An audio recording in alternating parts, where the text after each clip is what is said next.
Coming up on the Tall Mike Wine Podcast. Mushroom Head, which you named after your sister. Tell me why. Oh, she had one of those really cool bowl cuts growing up. Really cool. We weren't super nice, and we called her Mushroom Head. You seem to fit in. Your outfit even sort of matches the decor of the tasting room. That's an astute observation. And it was not on purpose. The owner of the winery is French.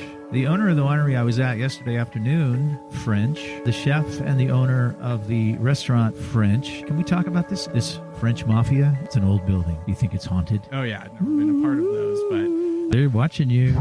And now, the Tall Mike Wine Podcast.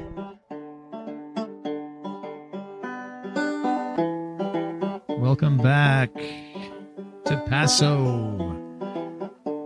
I'm still here.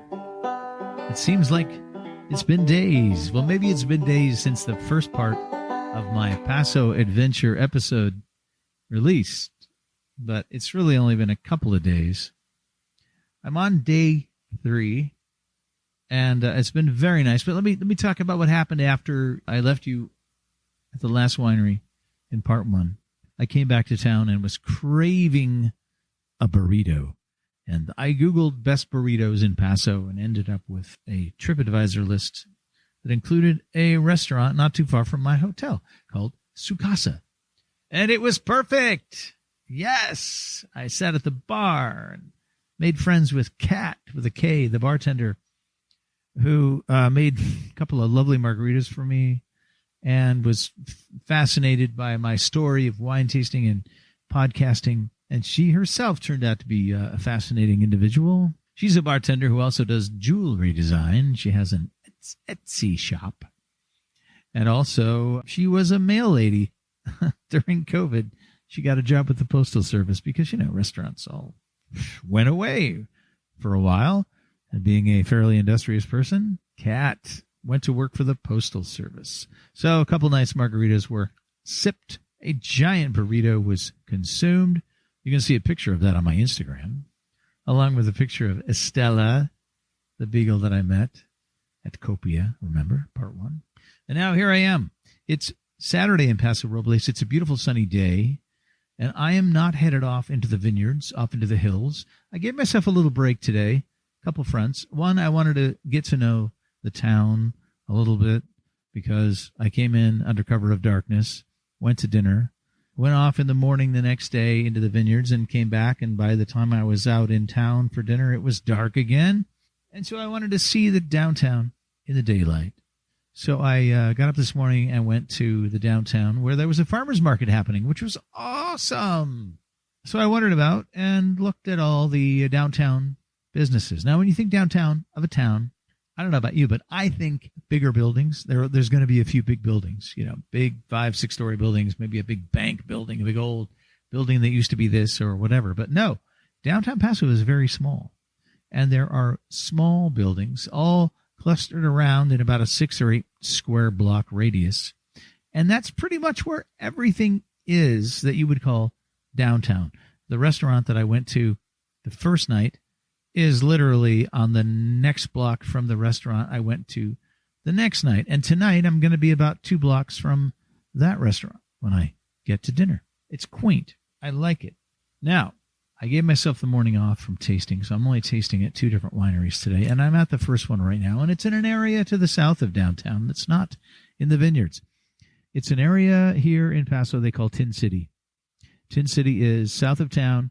When you go out of a downtown area, but you're not really out to the residential area, you're not really out to the rural area, you're sort of in between, and you encounter all these specific kinds of businesses, like maybe a farm supply store, a feed shop, maybe a place where you can go buy cement or rocks or gravel or big slabs of granite, or maybe you need to buy an industrial-sized door for your car garage, like an overhead door kind of thing. Maybe you need to talk to somebody about buying a Peterbilt. There's a Peterbilt dealership here. This is south of town. I hope you're getting an image in your mind of what I'm talking about. Here I am south of town in Tin City, which is because a lot of these buildings that used to be light industrial, things like that, were abandoned and then taken over when Paso started getting some traction in the wine world, taken over by people who wanted to start their own wineries, small-scale wineries And since a lot of these buildings had this tin siding, metal siding, the name Tin City was sort of used, and now Tin City is what it's called. Tin City is an official place to go taste wine, and you can go taste wine there for a while because there's lots of places to do it. There's over 40 wineries, breweries, and craft distilleries. There's even ice cream, I'm told, by the nice lady at the front desk at my hotel. There's a lot of great people watching. People like to bring their dogs. Parking is a bit of a premium, so know that. I was lucky because there was a parking lot at the winery I am currently enjoying, a small parking lot, and there was a space, so I didn't have to sweat it. It is a big contrast, though, to the first couple days here, driving from place to place, 20 minutes between wineries. This is literally seconds between wineries. They're all stacked next to each other. And lots of people. It's a Saturday, so lots of people out. I'm having a good time just watching the crowd. If you know me, you know that I like to watch people. And there's lots of people out. I am at Nicora Winery. Nicora named after Nick, the owner and winemaker who started the winery basically on his own. He was working at another winery. Young guy, wanted to strike out on his own, so he made a few barrels of wine with the winery's permission after hours. And that slowly grew to the point where he had this space here in Tin City with he and his wife, Alyssa, who was just pouring wine for me. Thank you, Alyssa. You won't hear her talking. She is sort of the shy and nervous persuasion when it comes to microphones in general. A lot of people are. I'm not. That's why I have a podcast. But I understand. I totally get it. So I'm just going to talk about the winery Nicora. I'm going to give them a little love right now because the wines are delicious. They make mostly red wine.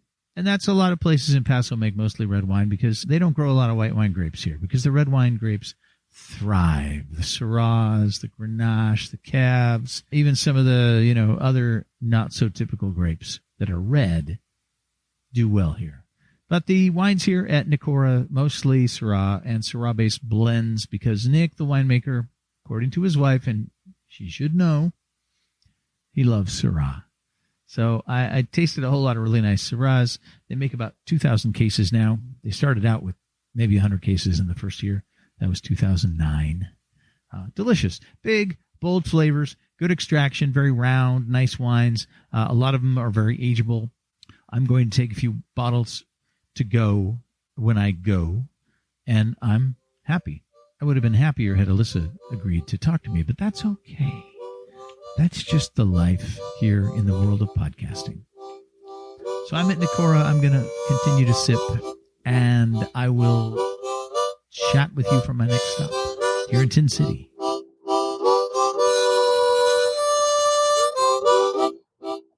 This is my Tin City day, and this is my final stop in my Tin City day. I'm at Hubba Winery. Hubba, which is a much more interesting thing to put on a wine bottle compared to the name Hubbard. This is what Riley Hubbard told me, and she's sitting here with me right now. Hi, Riley. Hey, how are you doing, Mike? I'm doing great. This is an interesting vibe. Not only do you have like the best view of the railroad tracks in all of Tin City, you Yes, have we do. wood-fired pizza, and you just got this great vibe here. People kind of come and hang out. It seems very youthful. Yeah, I don't know. It's kind of just what I would want to experience when I'm going to wine tastes. Relaxed. You can order pizza. We don't balk if you're eating while doing your tasting. Wine's supposed to be with food. And Right. yeah, it's just casual. So I tasted through the lineup. The wines are good. The Chenin Blanc just really had this beautiful softness to it. A little bit creamy. Yeah, we do a little batonage, stirring of the leaves Right. with that to get it a little bit more mouthfeel. It definitely had that. And then we went into the Butch, Not Jammy Zin, which had some... It just to me, I felt like I was sipping on some really lovely stewed cranberries. Just that was kind of the essence. Not heavy. Yeah, no, not it's definitely the stewed cranberry in a opposite. heavy way, but that kind of flavor. A lot of flavor, but not a lot of weight. Yeah, the opposite of what you would think of when you think of California Zen. It has really nice acid, I think. It's a good food wine, which I don't think a lot of Zen is. Nice minerality and freshness to it. And the names of all the wines are great. Dreamland You're blending some things that are not typically blended in that wine. Yeah, Cab and Grenache. Where do you get the inspiration to do that? Actually, that one I totally copied a previous employer of mine. I used to work at a winery called Law in Paso, up on Peach Canyon. Have you heard of it? Yeah, totally. And Scott Hawley used to do Grenache Cab blend. That was my favorite. So I stole that idea from him. It's really good. And then Mushroom Head, which you named after your sister. Tell me why. Oh, she had one of those really cool bowl cuts growing up. Really cool. For a very long time. We weren't super nice, and we called her Mushroom Head. As kids will. Yeah, and it's one of the more earthy wines. Yes. Mostly Carignan, little Syrah. There's a Daldighie. big hit of mushroomy earthiness in that wine. I mean, if somebody came to me and said, tell me where I can find some good earthy wine in Paso, I'd say, you got to go have that Mushroom Head. Great. That's what it's supposed to be. Yeah. And then the Mighty, also a wine that blends a few things that aren't typically blended together. A lot of Cab and Syrah with Grenache. Again, similar inspiration on that? No, I think the Cab and the Syrah, my first job was at L'Aventure Winery. Okay. I'm In going Paso? there tomorrow. Oh, it's great. He does a lot of Cab and Syrah. So, and then the Grenache kind of just fit in with that. That's more of a cool climate blend. The Mighty is. It's mostly from Cambria. It's Steady Vineyard. It's also good. And these wines aren't, I'm going to go out on a limb here and say they're not super Paso in their feel. Yeah, they're definitely a lot lighter in style and alcohol, and I don't particularly love tannin, so I kind of make wines a little bit softer and more ready to drink right now. How many cases a year are you doing? Well, we did a little jump this year. Okay, from what to what? It was a very good year. Yeah? For quality and quantity. Okay. I'm hearing that from a few people, that there was a little more yield. Yeah, than year. expected. Yeah, and so even though it was a weird year, got some good deals on some really good fruit, and so I couldn't say no. So we did about 2,000 cases last year, and this year more like 3,200. Wow, that's So, nice. We'll see if we can sell it. But come to Paso, come to Hubba. What did you start out with? 250 cases. Okay. Yeah, in 2016. Okay. And we've ramped up quite a bit since we moved into this facility in 2020. We moved here in Tin City. And what inspired all of this to happen for you? I went to Cal Poly for my undergrad, and I got a job at L'Aventure pouring wine, and I just thought it would be more fun to make it. So I asked if I could learn, and he said yes. And then I just spent the next 3 years there just kind of totally doing everything in the business, from vineyard to outside sales to tasting room to cellar. I decided that that's what I wanted to do with my life. So when you got to Cal Poly, what were you studying? Ag business. Okay, so you were kind of... That's how I got in. It was the only unimpacted major.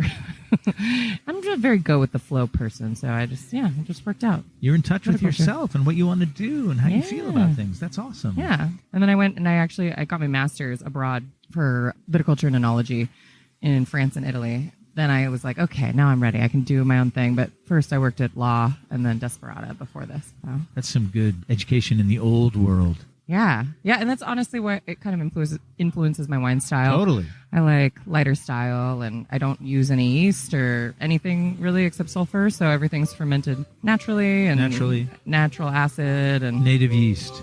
Yes. Or wild, whatever you want to call it. Wild yeast. It's the good stuff. Yeah. Thanks for talking to me. Thanks for being here. Appreciate it.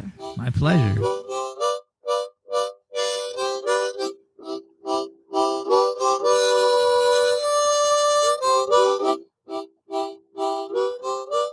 Another day has come in Paso, another beautiful sunny day. And I'm off in the hills tasting wine yet again. But first I want to talk about last night. Dinner. I went on the recommendation of Rosie from 6 Mile Bridge. I went to In Bloom, sat at the bar, as is my wont. Jenny was behind the bar, and it didn't take too many moments for me to spot my favorite French word on the food menu.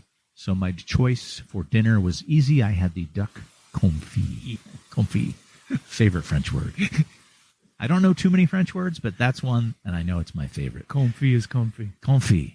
And then I was taken to a jazz show at a jazz club in Paso, in a basement. So you know it's legit, right? If the jazz club is in a basement, it's legit. This is a little club downtown called Libretto, and I saw a guy named Jeremy Siskind, who was up from L.A. with his bass player and his drummer, and they jammed. It was really, really beautiful. I love jazz. Thank you to Ken and Esther Okajima up from Orange County, who I met at the bar the night before at Les Petites Canettes. And they said, "Oh, there's this show. You got to come." I'm like, okay, I did. So it was beautiful. And now I'm here at Torrin Winery up in the hills of Paso, the dusty, dusty hills. There's still dust on my pants from just being out in the parking lot. Is this the season, or is it just dusty year-round? It's always dusty here. We're still in the country. It's true. We are in the country. We're just farm folk.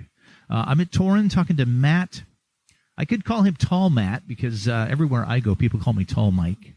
Do they call you Tall Matt? No, not very much, but big sometimes. Oh, I get Big Mike, too. Or Big Guy. Big guy. Hey, big guy. Or Chief. Yeah. Or Ace. Depends on where you go. It's very true. Tall Matt is wearing a very sharp patterned short sleeve shirt, much like I like to wear. You said that does come in a tall size. Tall size. Wonderful. Bonobos. Good to know.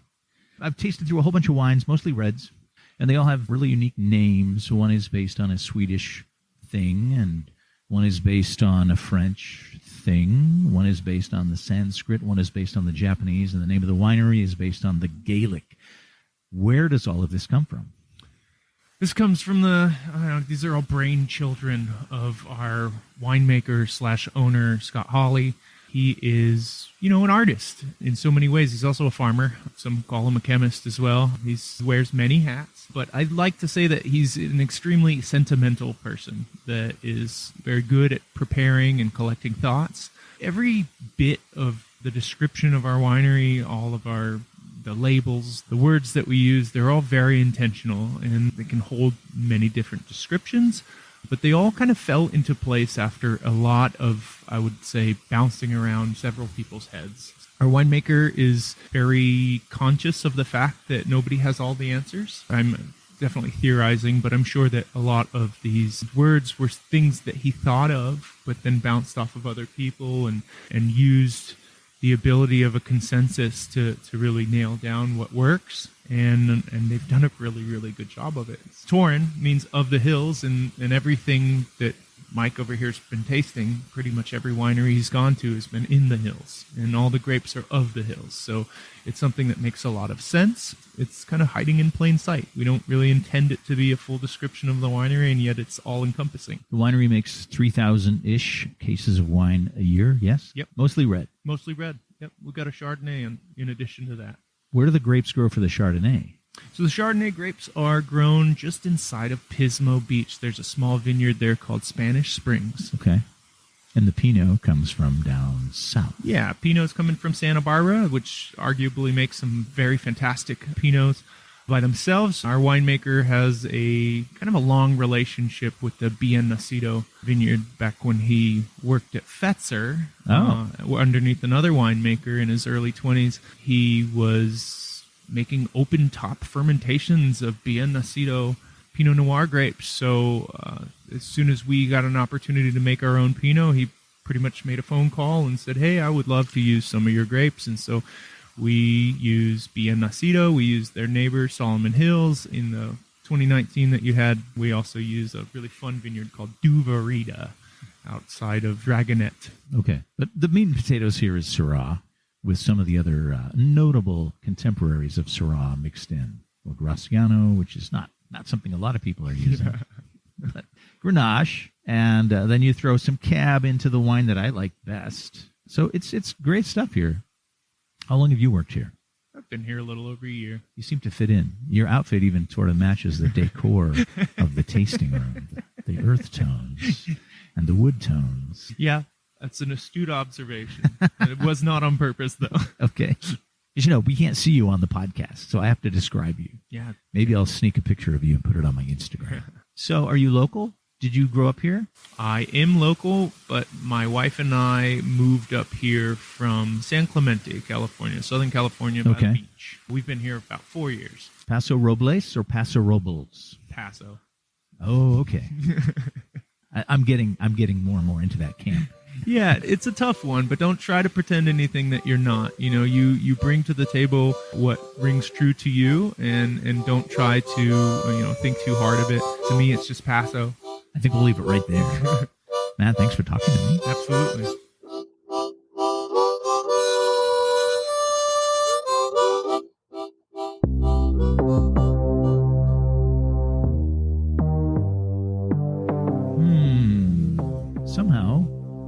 ended up back in Tin City.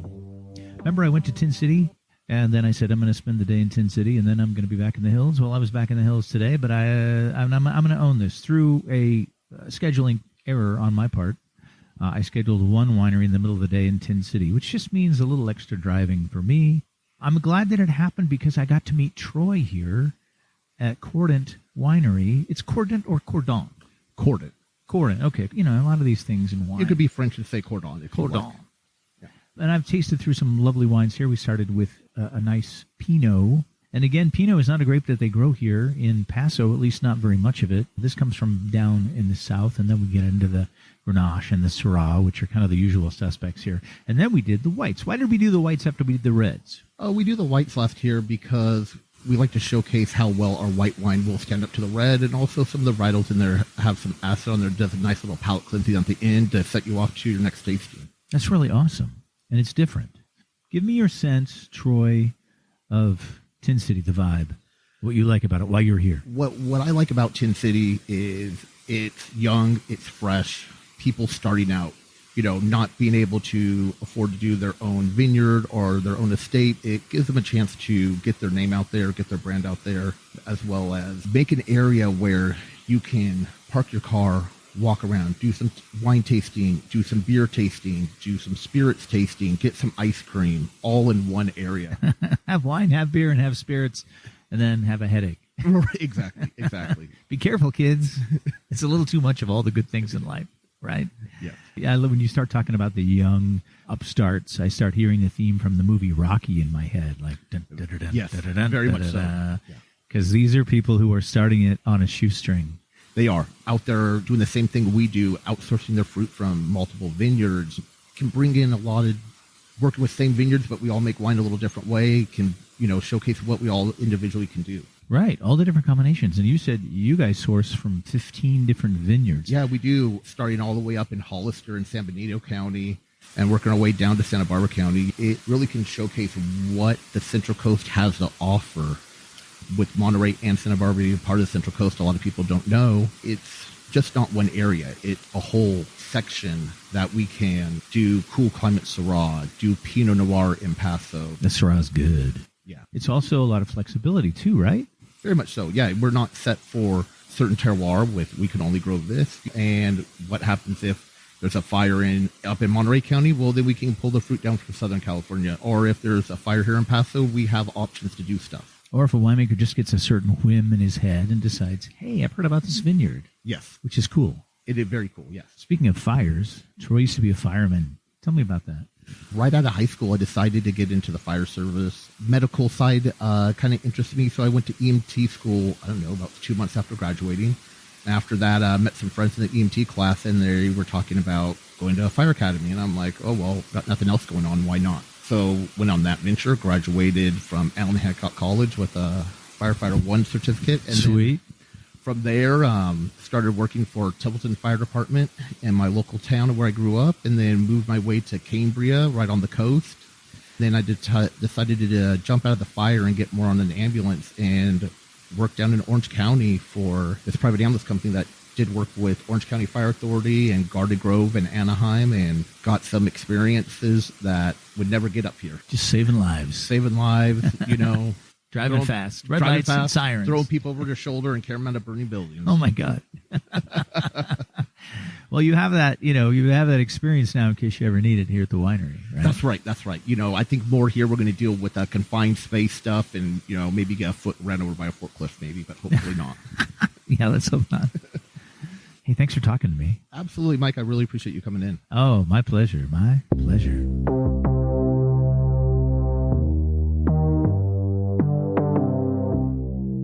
As I said, a little scheduling snafu today, so I ended up in the hills, in the vineyards, and then back down to Tin City, and now I'm back in the hills, in the vineyards. So a little extra driving for me today, but it's really only about an extra 15 minutes on each end. The vineyards are very close by, and right now they're so amazing to look at. The yellows, the reds, the oranges. And I'm at a very beautiful place right now, a winery called Clos, Solene. A small production, as most of them that I'm visiting are. This is about 3,500 cases. They focus on their own varietals.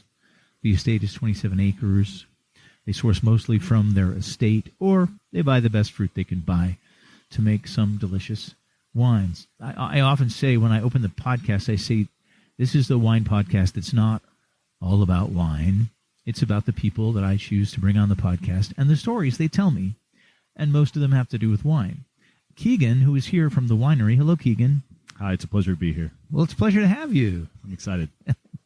Keegan told me the most beautiful story. So the winery is owned by Guillaume. He's also the winemaker. He's a French guy with about 400 years. 400 years? Yes. 400 years of wine 1640s. pedigree under his belt. And he set off for America. And the winery is named after his wife, Solene.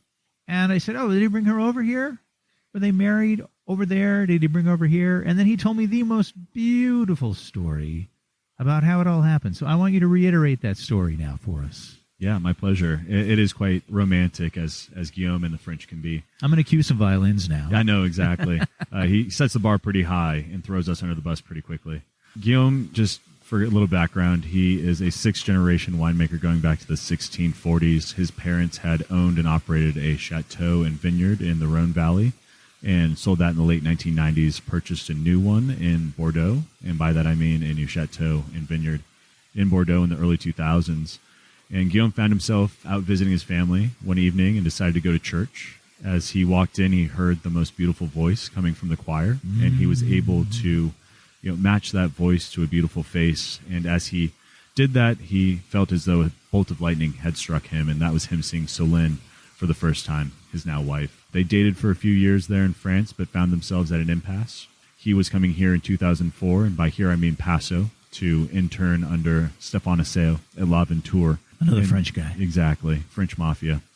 And so that'll make more sense, I'm sure, as the podcast goes on. They were at an impasse where he was coming here to Paso to begin his wine journey, but Solene herself was going to Spain for 2 years to finish her master's in Spanish literature.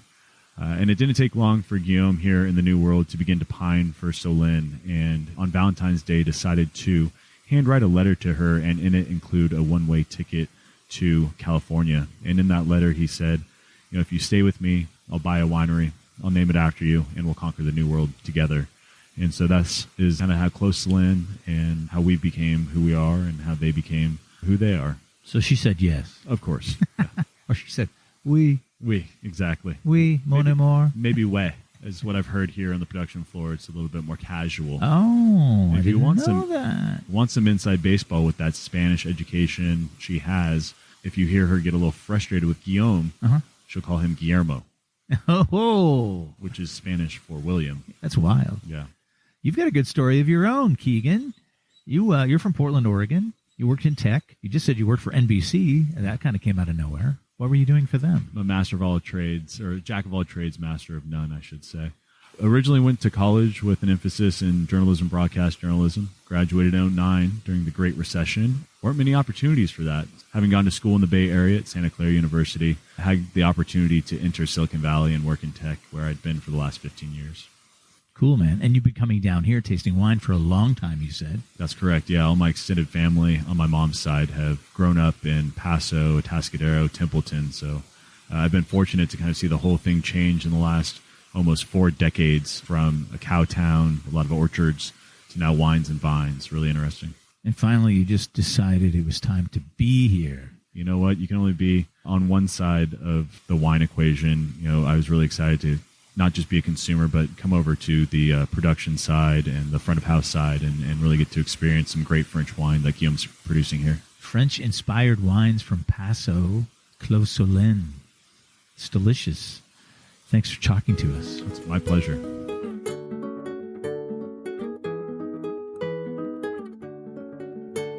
L'Aventure. Oui? Oui. Oui. Magnifique. Magnifique.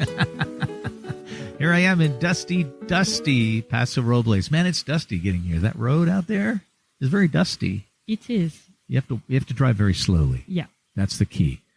I'm in the south end of town, and this is a winery called L'Aventure. But first I have to talk about dinner. Last night, I went to a place called the Alchemist Garden and had a thing called a duck chalupa. Now, you know that I had duck the night before when I had duck confit in Bloom. Love that duck. It was delicious. Alchemist Garden, I had a cocktail and a glass of wine and then called it a night because I had to get up for my final day in Paso. Sadly, this is it. I'm done after today, but it's been a wonderful time. And I'm here at L'Aventure this is considered like the South End, right? Would you say that, Leah? It is, yeah. This is Leah from L'Aventure. And if you haven't guessed already, she's French. The owner of the winery is French. The owner of the winery I was at yesterday afternoon, Clos Solene, French. And the chef and the owner of the restaurant Les Petites Canettes that I visited the other night, French. And can we talk about this French mafia? Is this something we're allowed to talk about? We can talk about that, of course. This is a French mafia from Paso. You experience everything related to France here in Paso. So the owner here, Stéphane, is the father of the chef from Les Petites Canettes. And he's also the guy over at Clos Solene, Guillaume, was a protege here at L'Aventure when he got to America. Yeah. And Stéphane came to America in the 1990s. Yeah. He's he from arrived in 97 here. Now, unlike Guillaume over at Clos Solene, he is not from a winemaking family. No. Stéphane, what was his deal in France? So Stéphane, he grew up in Paris. When he finished high school, he knew that he wanted to drive tractors, to live in the nature, to go on the countryside, something that you cannot do in Paris. So he moved in Burgundy and he studied wine for 2 years. And after these 2 years, he moved in Bordeaux and he started to work in the wine industry in Bordeaux. He spent 17 years of his life in Bordeaux before coming here in Paso. So he just got on a plane and moved here with his wife and 3 kids. Almost like that. It was not that easy at the beginning. But he arrived with his wife, his 3 kids. He was looking for something totally different from France. He was looking for a place to do whatever he wanted in the wine. He wanted freedom. He wanted freedom. This is America, the land of the free. Exactly. Sort of. He started to become frustrated because of all the regulations you have in the wine industry in France, all the appellation rules we have. He wanted to try new blends with grapes that he loved from France, from the Rhone Valley, from the Bordeaux area. The reason why he moved in Paso, before he was thinking to go to South Africa, but his wife was not ready to move there. Okay. But she was also interested to go to California, so they moved in California in 97. 7 suitcases, I think, and 3 kids, 1 wife. And here they are. Here they are. They ended up in Paso. They had a quick stop in Napa first, right? Yeah, exactly. Got a little sticker shock in Napa, like, we can't really buy a lot of property here because it's very expensive. Exactly. He didn't know Paso. He arrived first in Napa. He visited different wineries, some lands. But he was surprised about the prices in Napa. He was looking for a certain type of soil to plant his grapes. He wanted to buy lands to start from scratch, to plant his own first vineyards. He was not convinced of the different visits he did in Napa. And he found Paso. He moved in Paso, and he fell in love with the lands here in Paso, with the climate, the type of soil you have. And he started L'Aventure. Well, I've only been here 5 days, and I've already fallen in love with Paso. Yeah, that's great. Happy to know The that. people are nice. The wine is delicious. It's beautiful here. And it's just kind of laid back. It's easygoing. And the food scene is amazing. Mm-hmm. Have you had the duck chalupa? No, I didn't. No, but I heard about that. It is good. Now, speaking of food, you say you bake bread. I bake bread. I bake my own bread. When I moved in the US, this is one of the things I didn't really like, the bread. I'm not homesick, but if there is something I miss from France, this is the bread, I think. The bread was not French enough for you. No. So now you're making your own so I bread. try to have my own French bread. That's by cool. myself. That's really cool. They make a lot of really delicious red wines here, and some of them are those blends that they would say in France, no, right? Mixing Cabernet in with the Syrah, they would say Sacre Bleu. But here they're delicious. They are, yeah, they are. It's totally different. We have mainly here Rhone style wine, also Bordeaux style, but at the same time I can say that this is unique Paso style. You find the same grapes you have in the Rhone Valley. We have one red wine. We call it the Côte à Côte. We call it the Châteauneuf-du-Pape interpretation. That's your of the favorite, winery. right? My That's your favorite, yeah. Similar to Châteauneuf-du-Pape, but at the same time, totally unique from Paso. And delicious. And delicious. Amazing wine. You've only been here 4 months. 4 months in the United States. Exactly, yeah, 4 months. Are you going to stay for a while? I'm going to stay for a year for the moment. I have a visa for a year. Oh, okay. Then let's see. Then you have to decide Yeah. if you want to go back. I'm thinking step by step, but yeah, I will have to think about the next project. Why not staying longer maybe if I can extend my visa? Who knows? And do you work mainly in the tasting room? I work mainly in the tasting room. I had my own first experience in the production side last week. I wanted to experience this harvest, Right.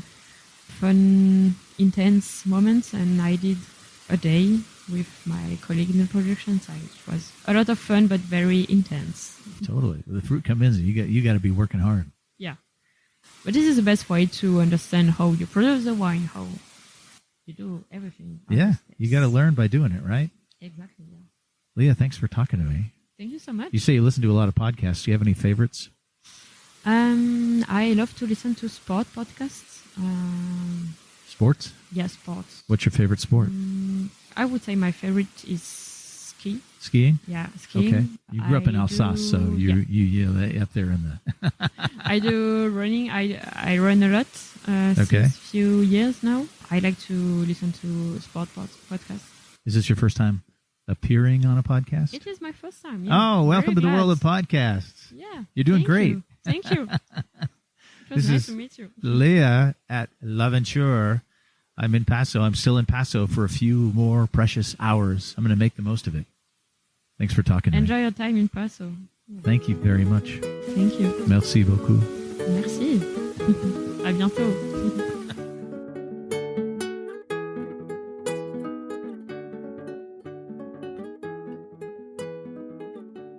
Down the road I go. I left L'Aventure and visited the next winery, Booker, where I was greeted by a giant winery dog named Ella, possibly a Bernese mountain dog. That's my guess, and I'm pretty sure I'm right.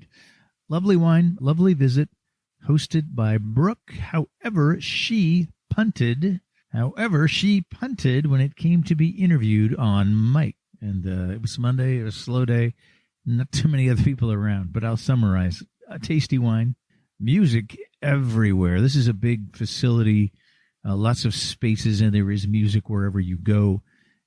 I'll be honest, for this curmudgeonly wine lover, it was maybe a little bit too loud. Brooke escorted me to their below-ground caves, and we hung out amongst the barrels. I even told her my Napoleon Bonaparte story. Ask me. I'll tell you sometime. The winery was founded by Eric Jensen, who still makes the wine and lives on the property with his family. He sold the winery and portfolio to a big company 2 years ago. And down the road I go.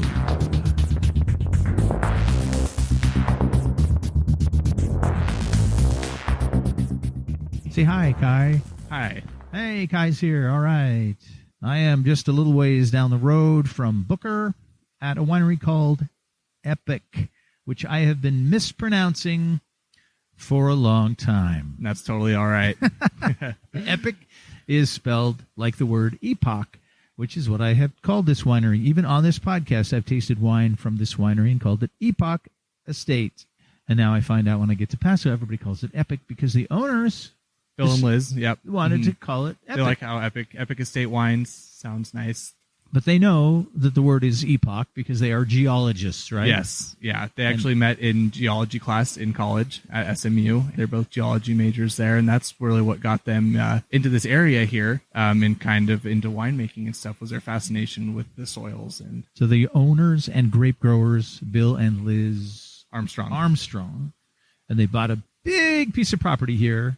Yes, back in 2003. And they planted a pretty good-sized vineyard, and they sold fruit for a while, and eventually, when did they start making a little bit of wine? First vintage was 2007. Pretty small production that year.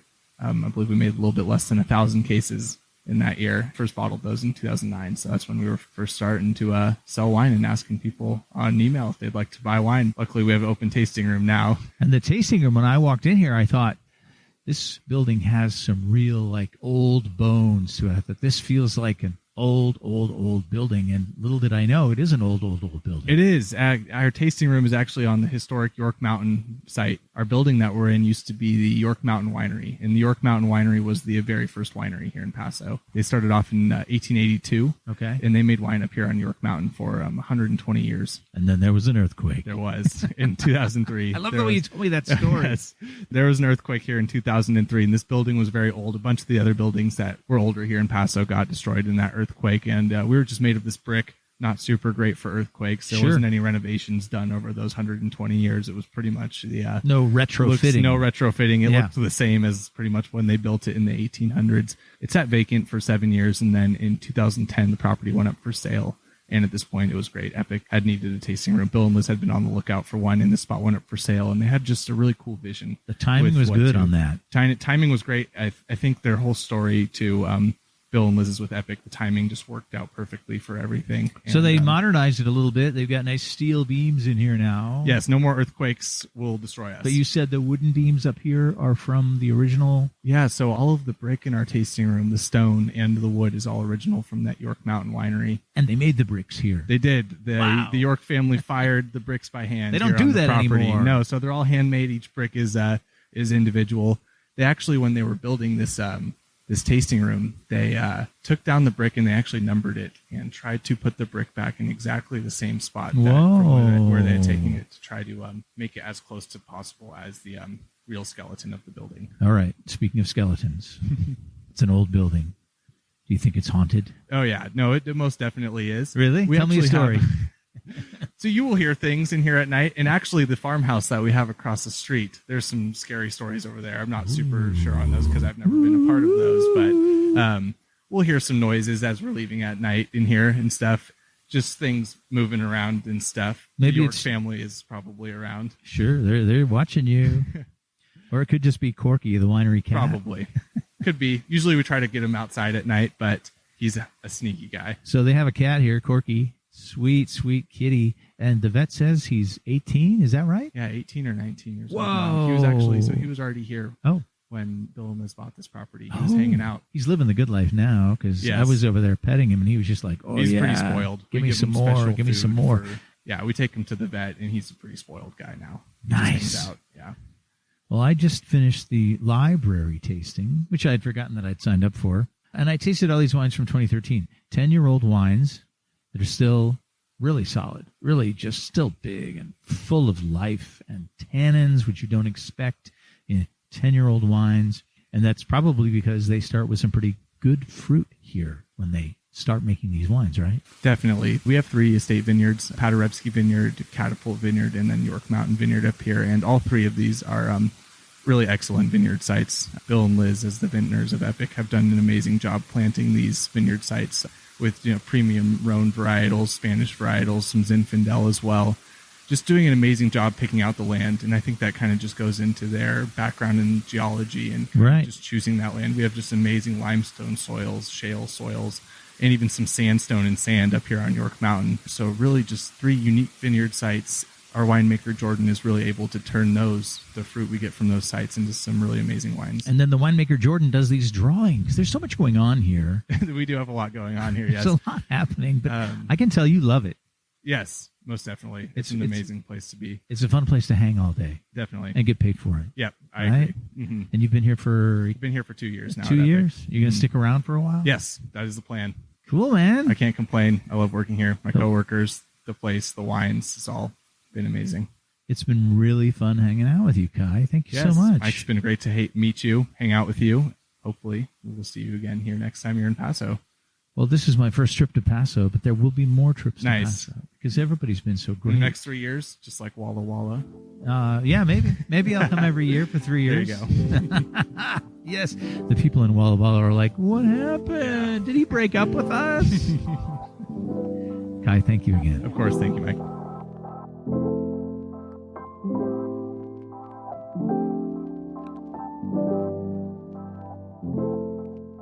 Here's something kind of cool. Each day at my last stop, right before leaving the winery, I was told to watch for deer on the road outside, because this is peak deer season and the deer come out right about this time of day, toward the end of the day, early evening. Well, I hadn't seen any deer at all, not even one, until now. I'm actually still on the long road out of Epoch, and as I rounded a corner just now, there was a deer, and then there was another deer, and pretty soon a handful of deer, and I'd slowed way down, and as I came around another corner, boom, there was a field offset from the road by quite a ways, but I could see it on the field, probably a couple of dozen deer. So I'm just watching and enjoying this moment of wildlife. Thanks, Paso, for saving this for the end of my trip here. Nice way to end my final tasting.